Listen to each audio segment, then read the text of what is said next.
Some fathers get a phone call in the middle of the night that changes everything. I got 3 days of nothing, and that silence nearly destroyed me before my own sons ever said a word.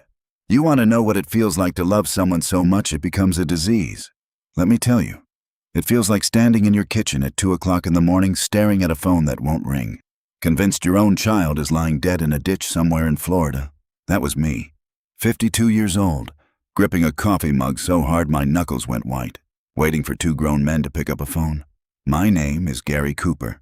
I run Anvil Biomed out of Shaker Heights, Ohio, a company that calibrates and repairs the machines hospitals can't survive without. MRI units, surgical lasers, the stuff that beeps and hums and keeps people breathing. I built that business with my hands and my back, and I built it so my boys would never know what it felt like to go without. My father didn't get that chance. He shipped out when I was 7. He never came home. Nobody taught me how to throw a baseball.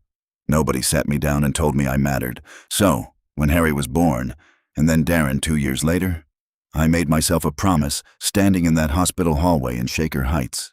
These boys will never know that kind of empty. I kept that promise for 25 years, and then, on a Tuesday in late May, that promise turned into the worst 3 days of my life. Welcome to Dad's Raw Revenge. Get comfortable, and keep this in mind. The people in this story had every chance to do right. They just chose otherwise. Hit that like button and drop a comment letting me know where you're watching from. Trust me, you're gonna love it here. It started with a letter. Boring, official, the kind of thing you'd skim over coffee and forget by lunch. Notice of lease renewal. Guarantor verification required. Harry's apartment. That gorgeous high-rise unit down in Brickell. The one with the wraparound balcony overlooking Biscayne Bay. That lease 2 years back when he landed his first real job in Miami. I'm the guarantor. My name, my credit, my signature holding the whole thing up like a steel beam nobody sees. The renewal was due in 5 days. Before I signed off, I needed one quick answer from Harry.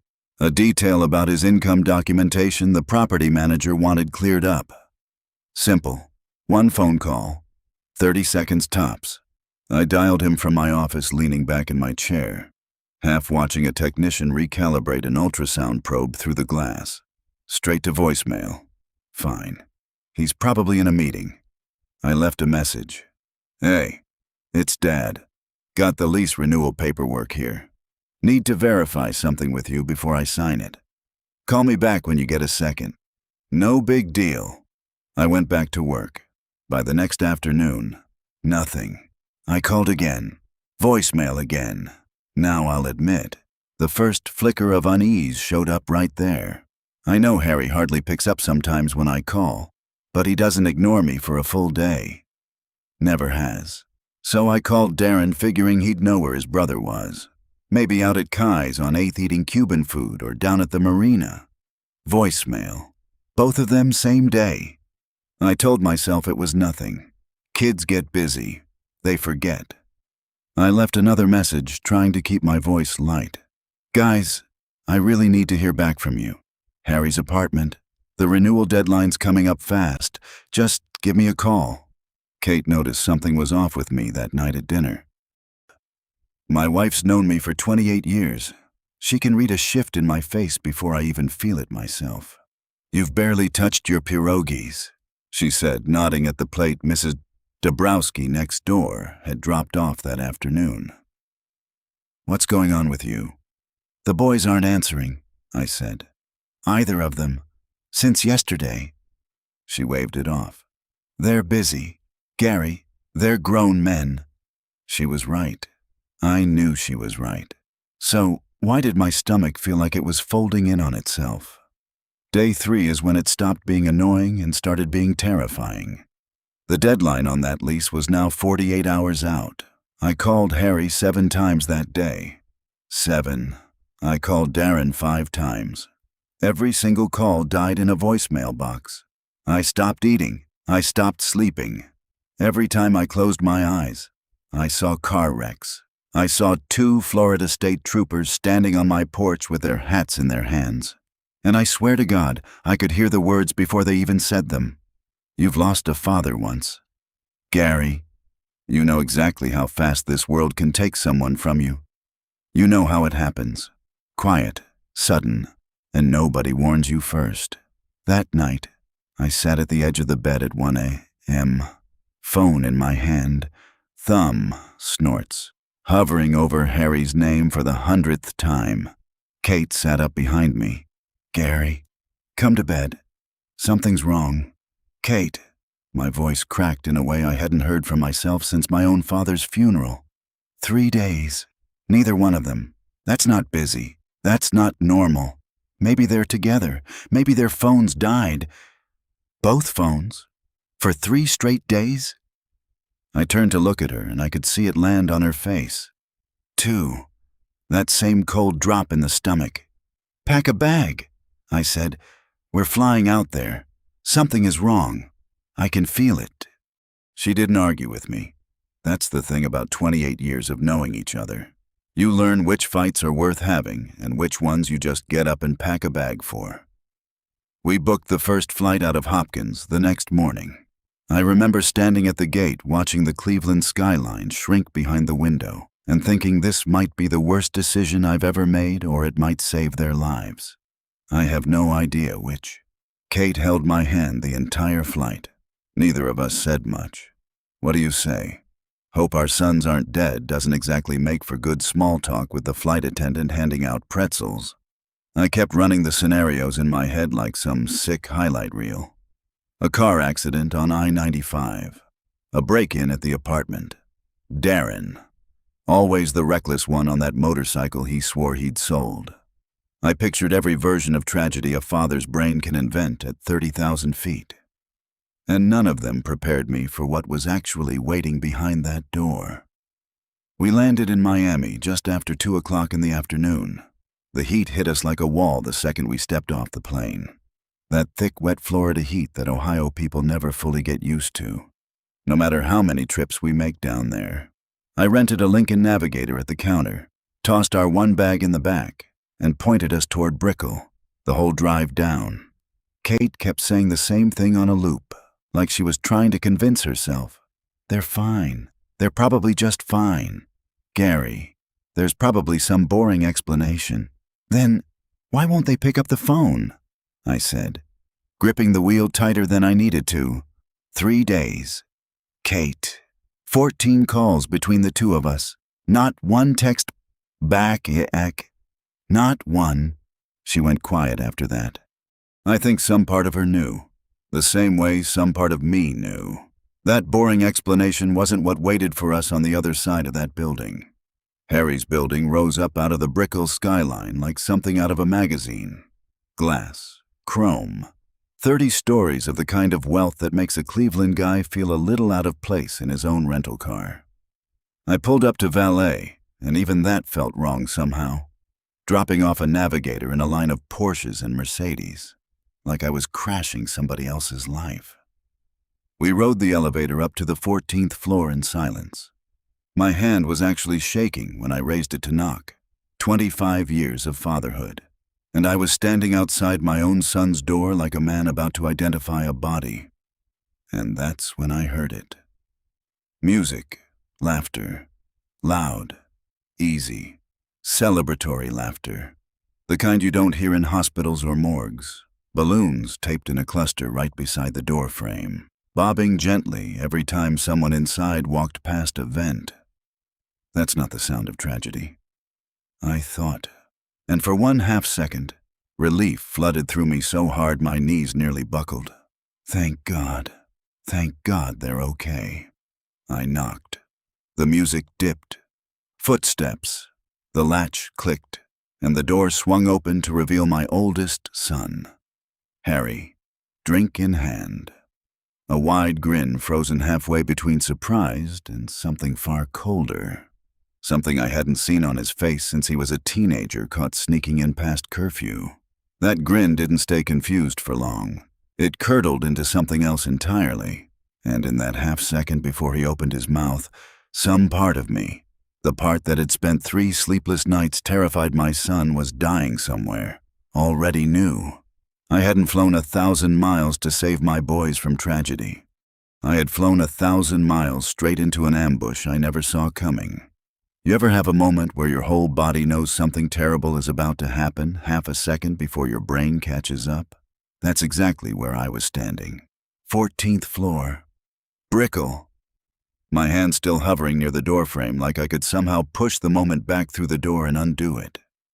Harry stood there in the frame, drink sweating in his hand, and that grin on his face didn't just fade. It curdled like milk left out in that Florida heat too long. "What are you guys doing here?" Not Dad, not Mom, not even "is everything okay?" "What are you guys doing here?" Like we were a couple of door-to-door salesmen he'd have to figure out how to get rid of. I tried to keep my voice steady, even though my whole chest felt like it was folding in on itself. "I have been calling," I said. "You didn't answer. I thought something happened to you." Kate pushed past me a step, hands flying up to her mouth.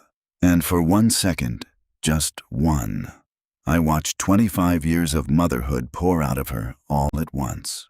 "Oh, thank God," she gasped. "Son, you're okay. We've been calling for 3 days straight. We were sick with worry. We thought something terrible." Harry cut her off before she even finished the sentence.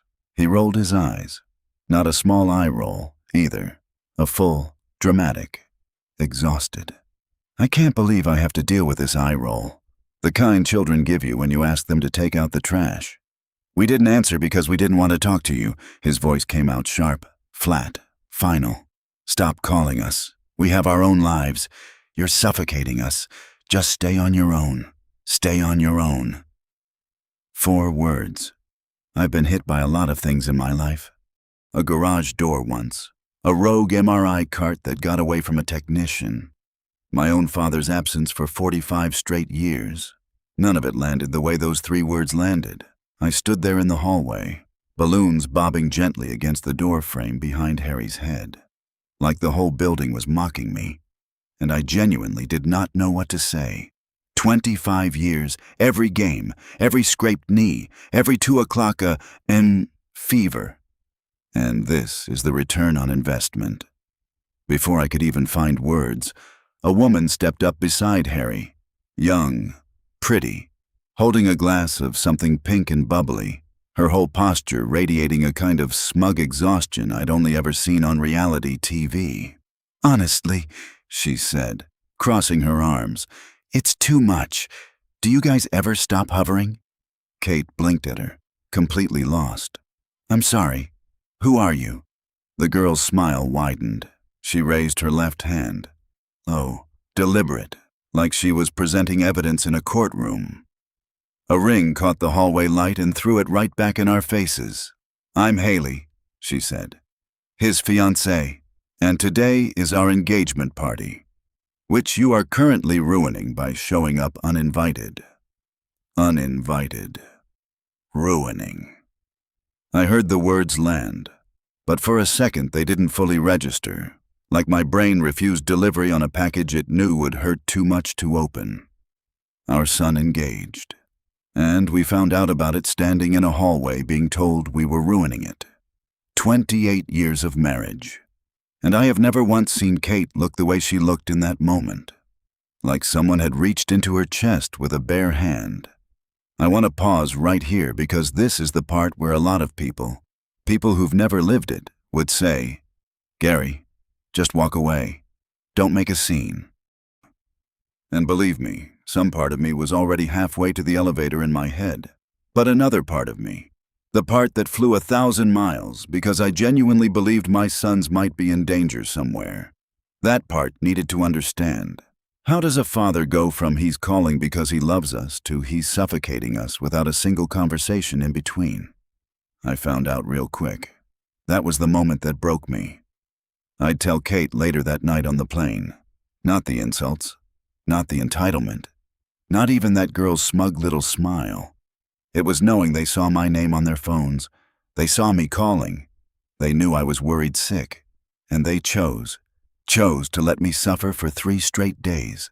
That's not independence. That's cruelty with a return address. But that came later, right there in the hallway. All I had was a mouth that had gone dry and a wife quietly falling apart beside me. Behind that heartbreak, though, there was something else. Something Kate hadn't even said out loud yet. But I knew exactly what she was thinking because I was thinking it, too. Back home, sitting in our fireproof safe, was her grandmother's antique ring. 20 years she'd kept that thing polished, wrapped in the same faded blue cloth, dreaming about the day she'd slide it onto the finger of whatever woman our son chose to marry. And instead, she was standing in a hallway in Brickell being treated like an intruder at a party celebrating a ring that wasn't even hers to give. Darren appeared in the doorway right about then holding a tray of what smelled like Mojo pork and fried plantains and groaned the second he saw us. Actually groaned like we were a chore he thought he'd finished. Are you serious right now? He set the tray down on a side table hard enough to rattle the plates. You guys just couldn't let us have this one day, could you? I felt something steady itself inside me right then. Fear was turning into something else. I don't know if it was anger yet. Maybe just clarity. Son, I said, keeping my voice level. I didn't come here to ruin anything. Your landlord sent an urgent notice. Your lease renewal deadline is tomorrow, and because I'm the primary guarantor, I needed to verify a quick detail before signing it so you don't lose this place. I called your brother. Then I called you, and neither of you answered for 3 days. Darren let out this laugh. Short, mocking. The kind of laugh that has no actual humor in it. Just contempt wearing humor's jacket. Oh, here we go again. The savior complex. He shook his head slow like he was talking to a child instead of the man who'd been paying his rent. You think because you co-signed a stupid piece of paper you get to track our every move? This is exactly why we both chose colleges thousands of miles from home. We literally picked our schools just to get away from your constant suffocating help.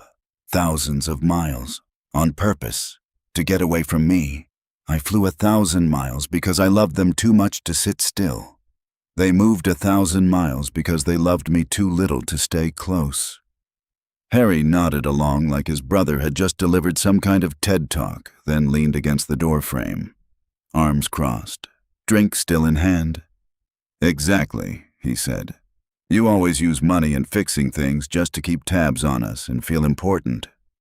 I pay my own rent now with my own job. I don't need you hovering over me acting like a hero. He paused, and here's the part that really cracked something open in my chest. We saw your calls.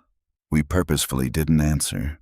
We wanted to see how long it would take for you to finally get the hint and stay on your own. Purposefully. Not we were busy. Not our phones died. Purposefully.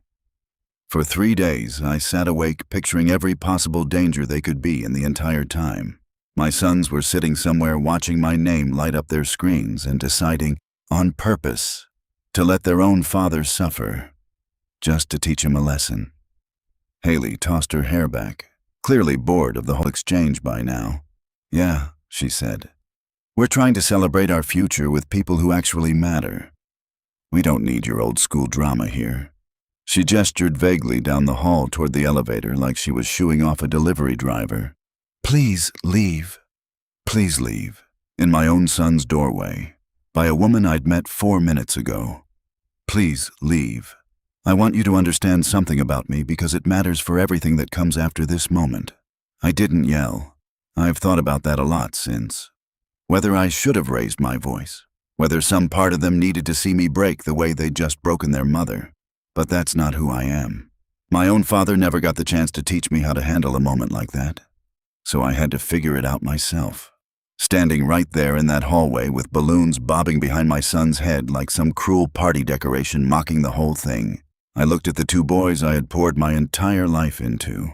The boys I'd vowed to protect the second I held them, because I knew exactly what it felt like to grow up without someone protecting you.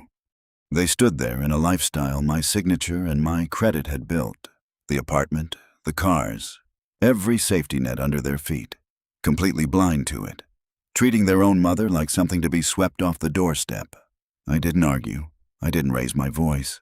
I just reached over, gently took my sobbing wife's hand, and turned toward the elevator. Behind us, I heard Haley mutter something to Harry. I didn't catch the words, and honestly, I didn't need to. The tone said enough. They wanted to be on their own, and tomorrow they were going to get exactly what they asked for. If you have been listening for a while, drop your thoughts in the comments, hit the like button while you're at it, and be sure you're subscribed. The elevator ride down felt longer than the entire flight from Cleveland. Kate stood beside me silent, staring at the mirrored doors, tears running steady down her face without a single sound coming out of her. I've seen my wife cry plenty of times in 28 years. At her mother's funeral, at both boys' graduations, once during a Hallmark commercial that I still tease her about. But I had never seen her cry like that. Silent, hollow, like something inside her had simply stopped working. We didn't talk in the lobby. We didn't talk in the Navigator on the way to the airport, even though I kept glancing over, waiting for her to say something, anything, just so I'd know she was still in there. She finally spoke somewhere around the on-ramp for the causeway, staring out at the water like it might have an answer for her. 20 years, she said quietly. I kept that ring polished for 20 years. Gary, I didn't ask which ring. I already knew. I used to imagine the day I'd give it to her, she went on, voice cracking. Whoever he chose, I imagined telling her the story behind it. My grandmother coming over from Poland with nothing but that ring sewn into the lining of her coat. I don't know what I imagined. Not that her hands were shaking in her lap. Not being told I'm ruining a party I didn't even know was happening. What do you say to that? What is there to say? I reached over and took her hand off her lap, held it the rest of the drive, and neither of us said another word until we were sitting at the gate waiting to board. The flight home was the quietest 2 hours of my life, and I've sat through some quiet hours.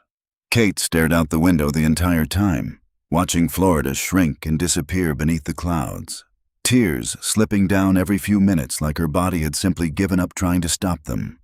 I held her hand and said nothing. What was there to say? It'll be fine. It wasn't fine. They didn't mean it. They meant every word. They'd told us themselves they planned it, watched the calls come in, and chose silence on purpose. They're just going through a phase. 25 and 22 years old is not a phase. That's a grown man's decision made in full daylight with a fiancée cheering him on.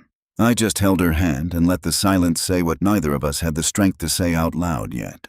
Somewhere over Georgia, staring at the seat back in front of me, something shifted inside my chest. Quiet, but permanent. Like a door closing somewhere deep in a house you thought you knew every room of. I gave them everything I never had. Every game, every scraped knee, every ounce of protection a boy without a father spends his whole life dreaming about giving his own kids someday. And somehow, in giving them all of that, I built two men who look at me like I'm the villain in their story. 25 years. And this is the return. By the time we touched down in Cleveland, something in me had already made a decision, even though I didn't have the words for it yet. I just knew the man walking off that plane wasn't the same one who'd boarded terrified for his sons' lives a few hours earlier.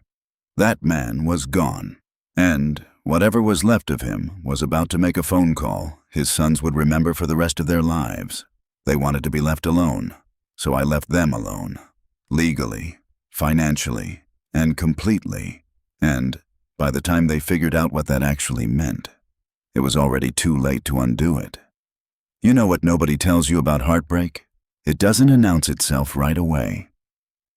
It waits. It lets you walk through your own front door first, lets you set your bags down, lets you think for one merciful second that maybe the worst of it is behind you, and then it takes your wife's legs right out from under her. We walked into our house in Shaker Heights a little after 10 o'clock that night, and the silence hit us different than it ever had before. 28 years in that house, countless nights coming home from Little League games, from school plays, from every ordinary moment that used to fill these rooms with noise. That night the quiet felt like it had teeth. Kate made it 2 steps past the front hall before her knees just gave out. She went down onto the living room floor, right there on the rug her mother had given us as a wedding gift. And she cried the way you cry when someone dies. Not the composed, dignified crying you do in a hallway in front of strangers. The real thing. The kind that comes from somewhere underneath your ribs. I stood there for a second just watching her, and something in my chest cracked clean open. 28 years of marriage, and I had never once felt this helpless. I got down on the floor with her, didn't say anything smart, didn't try to fix it, which, if you know me, is a small miracle in itself, because fixing things is the only language I've ever really known how to speak. I just held her while she cried into my shoulder, and I let myself ask the question that had been chasing me since we left. Where did we go wrong?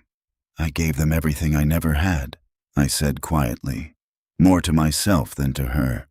I was there for every moment.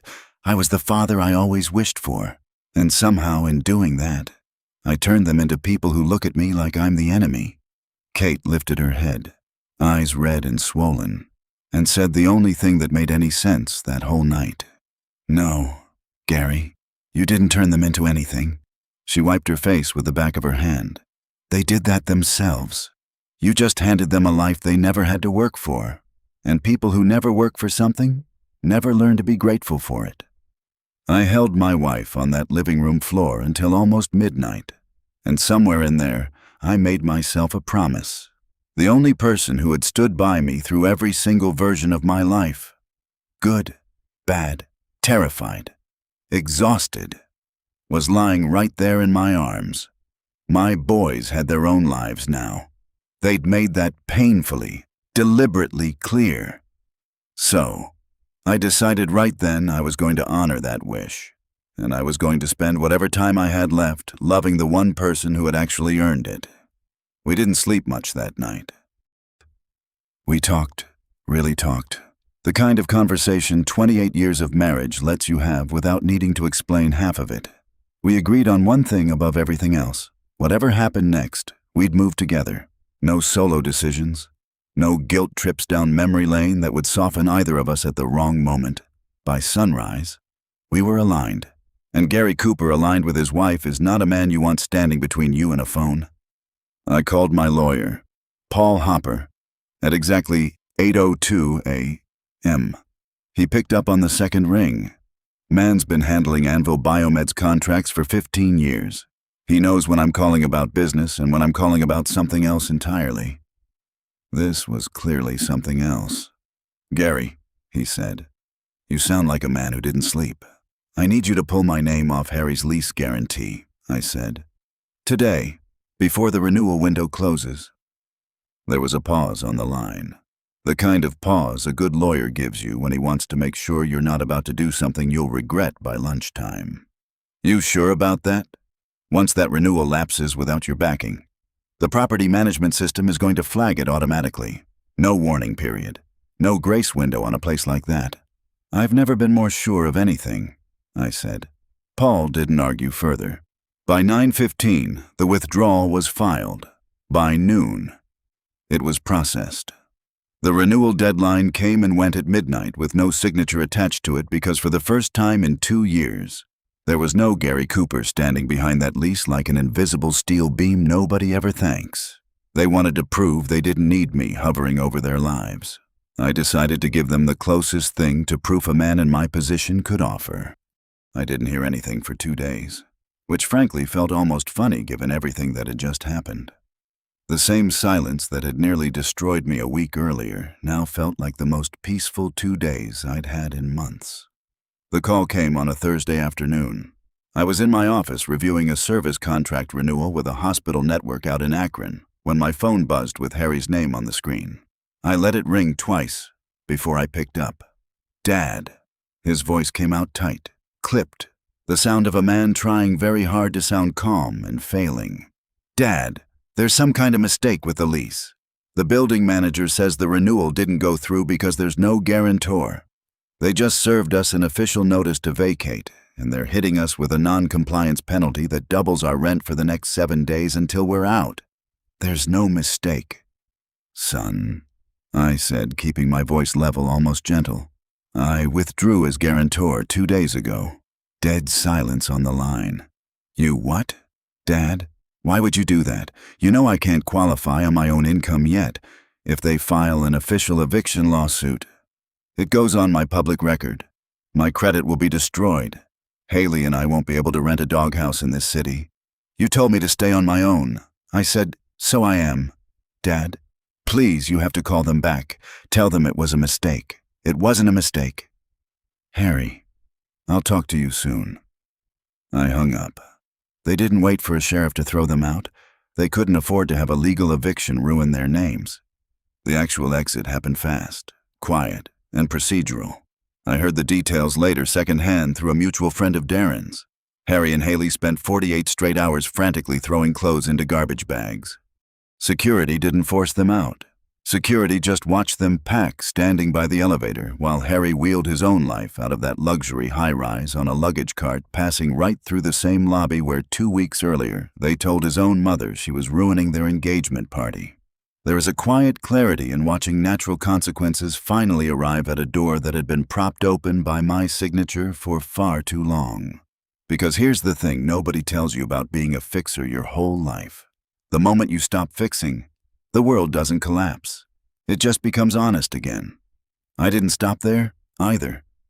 Over the following week, I looked at every other financial thread tying my name to theirs. You can't just cross your name off a co-signed loan with a pen, but you can force the bank's hand. I called our account manager at the bank that held Harry's side business line of credit, which was secured by my company's assets. I officially revoked the authorization for him to use my collateral. The bank immediately froze his business draw and issued a demand for him to find new security within 30 days. Next, I called the lender on Darren's Jeep. I informed them in writing that as co-signer I was actively refusing to cover any future delinquencies. Since Darren's credit score alone was a disaster, the bank flagged the loan as high risk and demanded an immediate restructure. I didn't do it with anger. I just let the financial institutions do what they do best. Look at my son's actual worth without my shadow covering them. They asked to be on their own. I was just letting the banks show them exactly what that meant. They showed up on our porch about 3 weeks later. They didn't have a choice. Miami had chewed them up and spit them out the second my money vanished. Harry's business venture collapsed without the line of credit, and with no luxury high-rise to live in. They had to pack whatever fit into a budget rental box truck and drive 18 hours straight back to Ohio to survive. They didn't call first. They just pulled that yellow rental truck right up to our curb in Shaker Heights, looking like two ghosts of the successful men they thought they were. Darren was the one doing the knocking, hard and fast, his face pale and furious, pounding on the door like it owed him an apology. I opened it, let them in, sat them down in the living room. Same room Kate had collapsed in weeks earlier, and let them say whatever they'd driven 18 hours straight from Miami to say. Harry went first, and he was crying before he even got through the doorway. Real tears this time, not performance. Though it took me a minute to remember that real tears don't automatically mean real accountability. How could you do this to us? His voice broke on every other word. We're your family. You're ruining our lives over a small argument, and you know I'm getting married soon. Small argument? I asked. My voice was entirely empty of emotion. You watched your mother and me call you for 3 days straight while we were sick with worry. Harry, you ignored us on purpose to teach me a lesson. Now the world is teaching you one. Harry's face shifted then, grief curdling fast into something uglier, a desperate panic. You're just a control freak who wants to see us fail, he screamed, his voice echoing off the hardwood. You've always been like this. You can't stand that we don't need you anymore. This is a sick revenge plot because we didn't invite you to a party. I didn't flinch. I don't want to see you fail, son. But you told me you didn't need me hovering over you acting like a hero. I'm just honoring your wish. If you truly don't need me, then you don't need my name on your apartment. You don't need my collateral for your business, and you don't need my signature on your debt. That's not revenge. That's adulthood. Harry's jaw tightened. I watched him search for another angle. The way a man searches his pockets for keys he already knows aren't there. Mom would never have let this happen, he said. Desperate now, pivoting hard. You're doing this behind her back, aren't you? You're punishing us because you're bitter. That's when Kate stepped into the room from the kitchen doorway, arms crossed, voice steady in a way I hadn't heard from her since before that hallway in Brickell. Your dad and I are on the same page, she said. Firm, solid, not a single crack in it. We talked about this together. We both agreed to honor your wish to be left alone. Darren, who'd been quiet up to that point, finally cracked. Mom, you can't be serious. I stood up from my chair, walked over and put my hand gently on Kate's shoulder. So, here we are, I said. We're leaving you alone. Good luck. I watched something in both of their faces finally understand. Really understand. That this wasn't a phase, wasn't a bluff, wasn't a father who'd cave the second his sons cried hard enough in his living room. I listened to them cry and blame me for their own mess. They tried to make me feel guilty for their eviction, for their financial collapse, for every choice they themselves had made, but I felt nothing but clarity. These were the same boys who stood in a doorway and told me I was suffocating them. These were the same boys who broke their mother's heart without so much as a flinch. They didn't want my help when I was offering it freely. They just wanted someone to blame once they realized they couldn't do it alone. They left that night without another word. I heard the car door slam outside, heard the engine fade down the street, and Kate and I stood in that living room in a silence that, for the first time in weeks, didn't feel like grief. It felt like peace. I went to see Paul Hopper again the following week, and this time it wasn't about Elise. I want to rewrite the trust, I told him, sliding my coffee aside to make room for the folder he brought. Completely. He looked up at me over his glasses, the same careful look he'd given me the day I pulled Harry's guarantee. How completely? If I die first, everything goes to Kate. If she dies first, everything comes to me. And if we're both gone.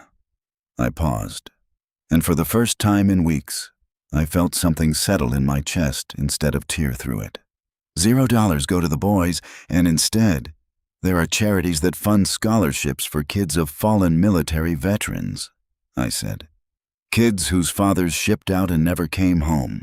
Kids who'd give anything just to have a father call them once and actually mean it. That's where it goes. All of it. Paul didn't ask me to reconsider. He just nodded, made the note, and got to work. My own father was taken from me by a deployment that never ended the way it was supposed to. I grew up without him, and I swore my children would never know that particular kind of ache. And somehow, in giving them everything I never had, I raised two boys who took a loving father completely for granted. My boys don't need my money. They've made that abundantly clear. But there are kids out there right now, real kids in real houses with a folded flag on a mantle somewhere, who would trade almost anything for a father to call and ask how their day went. My legacy isn't going to the sons who pushed me out of a doorway in Miami.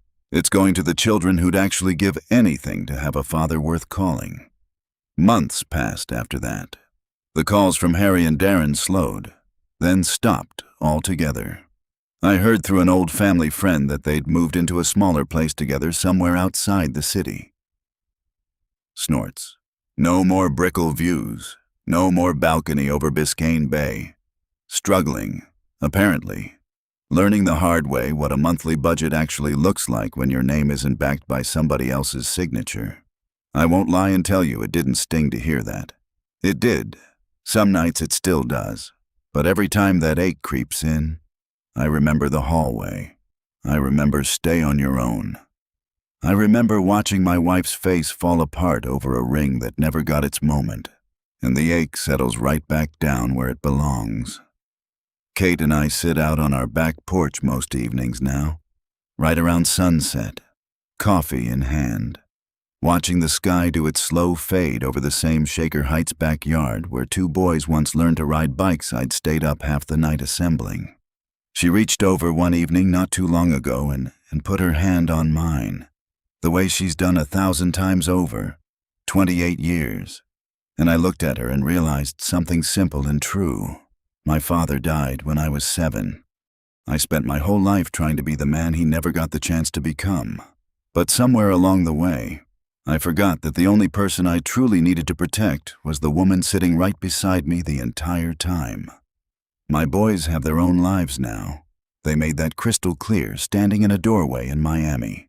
And my wife and I, we have each other, and that, it turns out, is more than enough. If you enjoyed this story, hit that like button, subscribe, and drop a comment below.